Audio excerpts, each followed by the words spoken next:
Paaralang ito sa Barangay Bagong Silangan sa Quezon City. Pero mismong Quezon City government, aminadong malalim ang problema.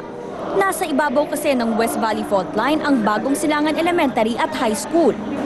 Ay, siyempre, ako kahapon nang sabihan ako na, Sir, alam mo ba na nandito sa ibabaw mismo ang school ng West Valley Fault?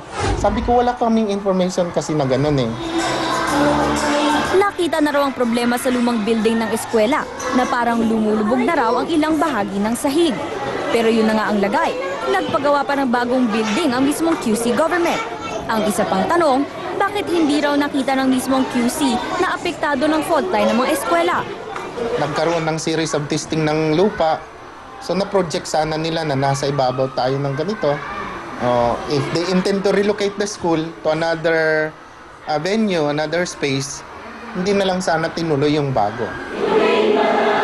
Sa Bagong Silangan High School naman, mas kapansin-pansin ang mga senyales na mahina ang kinatatayuan ng paaralan. Mga bitak sa sahig at maging sa mga pader ang makikita dito sa paligid ng Bagong Silangan High School. At sabi ng mga guro dito, mas naging kapansin-pansin daw ito nitong mga nakaraang araw. Kaya sabi ng principal ng eskwelahan, suportado nilang kahit anong proyekto ng gobyerno para masiguro ang kaligtasan ng mga bata.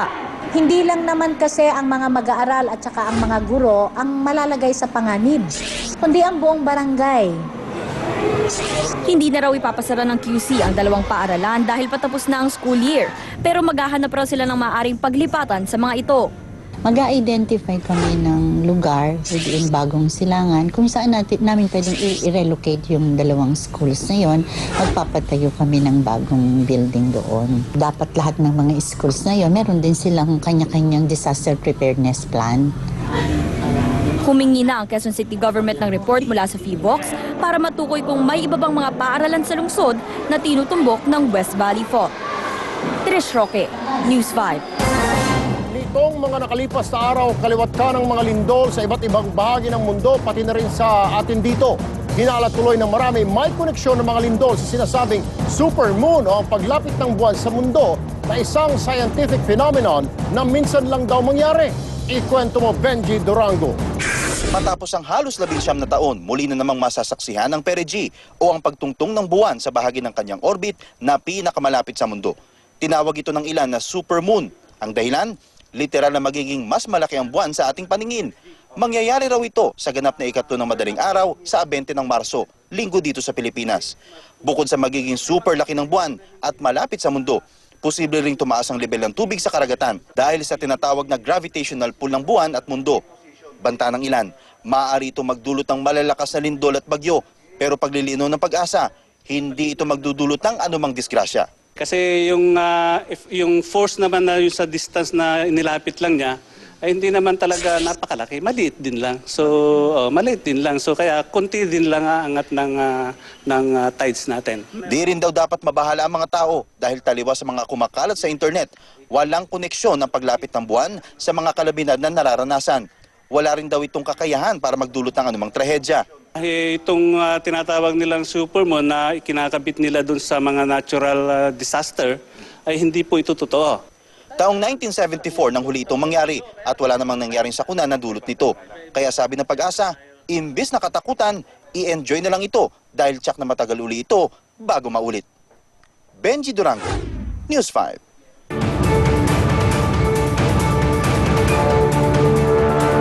Narito naman ang aksyon weather na babalot pa rin ng makapal na ulap na may dalang malakas na ulan ang malaking bahagi ng Southern Luzon, Visayas at Mindanao. Epekto pa rin ito ng wind convergence o ang pagsasanib ng hanging amihan at hangin mula sa Pacific Ocean na nagdadala ng ulan. Dahil dito patuloy na inaabisuhan ng Pag-asa ang mga kapatid natin sa nasabing lugar na mag-ingat at umiwas munang bumiyahe sa dagat. Sa mga nagbabalak naman mag-out of town ngayong weekend, tip ko sa inyo pumunta sa norte dahil kahit paulap doon, sisikat naman ang haring araw sa Sabado. Sa may Tuguegarao, Lawag, Baguio at Pangasinan. Perfect din ang Central Luzon na pasyalan para makita ng husto ang supermoon na magaganap sa linggo. Punta naman tayo ngayon sa bansang Japan. Matapos mag-snow nitong mga nakaraan sa Sendai, naging maaliwalas naman ang panahon doon ngayong araw. Pero pansamantala lang ang fine weather sa Sendai dahil bukas muling magiging masungit ang panahon. Kaya tiyak na pahihirapan ulit ang rescue operations sa Japan. At yan muna ang lagay ng panahon sa oras na ito.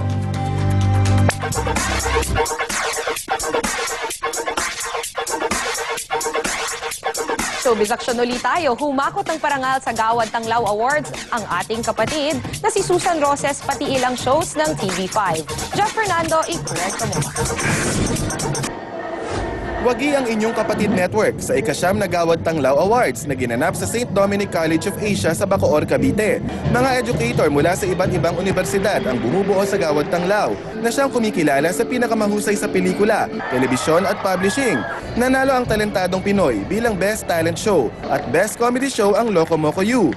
Best Entertainment Columnist naman si paparazzi host Dalian Carvajal. Inalay ni Dalian sa kanyang inang si Inday Badiday ang parangal. To my late great mom for that incredible legacy she left. I miss you today, Mommy. Mataas na pagkilala naman ang ibinigay sa kapatid natin at veteranang aktres na si Susan Roses, ang natatanging Gawad Tanglaw para sa sining at kultura. Taos-puso ako nagpapasalamat sa Gawad Tanglaw. Ito ay magsisilbing tanglaw na ipagpatuloy ko ang aking profesyon bilang artista. Nagpapasalamat rin ang reyna ng pelikula dahil sa magandang ratings ng TV5 primetime series na Babaeng Hampas Lupa. Kapanapanabik tuwing taping dahil kami mismo hindi namin alam kung ano ang mangyayari sa susunod. Wagi rin si Coco Martin bilang Best Actor para sa pagganap niya sa indie film Lanoy. Dati nang naghakot ng Best Actor Award si Coco, pero special daw sa kanyang award na ito dahil nagkataong producer din siya ng nasabing indie film. Nakakatuwa po kasi nare-recognize nila at sinusuportahan nila ako sa bawat proyektong ginagawa ko po. Jeff Fernando, News 5. Patuloy pa rin po ang libreng tawag na handog ng TV5 at Smart Communications para sa mga kapatid nating gustong makausap ang kanilang kaanak sa Japan. Magpunta lamang po kayo dito sa opisina ng TV5 sa 762 Quirino Highway, Novaliches, Quezon City. Pwede rin po kayong tumawag sa 938-6393. Iwan nyo lamang po ang inyong pangalan at contact details. Kung may internet naman po kayo, pwedeng mag-log on sa Facebook at hanapin ang News 5 Public Service.